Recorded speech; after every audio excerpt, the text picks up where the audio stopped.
ఎలక్షన్లు అయిన వెంటనే ముందు కూల్చివేతలతో మొదలైతే అమరావతి రైతాంగం మీద, రైతుల మీద దాడి జరిగినప్పుడు నాకు ఒక్కొక్కళ్ళు మా జనసేన పార్టీ ఆఫీస్కి వచ్చి వాళ్ళ దెబ్బలు చూపిస్తూ ఉంటే గుండె కరిగిపోయింది, గుండె చెదిరిపోయింది ఆ బాధకి.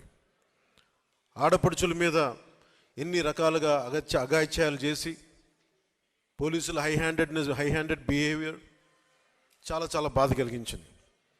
ఈరోజు మన ఎన్నికలు వచ్చేసి మనం ధైర్యంగా ఉన్నాం, కానీ మీరు ఊహించుకోండి 2019 నుంచి ఈ రోజు దాకా ఒక సుదీర్ఘమైన కాలం, అది అసలు కాలం తెములుద్దా అనిపించేది.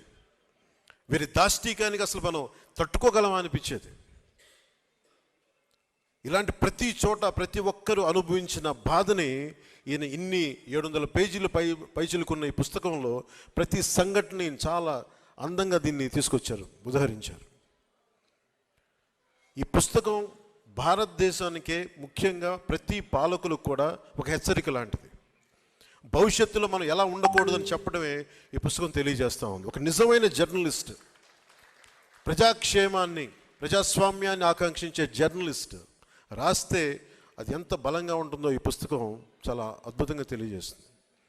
ఇలాంటి పుస్తకం ఆలపాటి సురేష్ కుమార్ గారికి కూడా ఇది భవిష్యత్తులో దీన్ని ఒక టచ్ స్టోన్, ఒక గీట్రాయిలా తీసుకుంటారు. ప్రతి జనసేన అయితే ఖచ్చితంగా తీసుకుంటుంది. జనసేన తరపున మాటిస్తూ ఉన్నాను.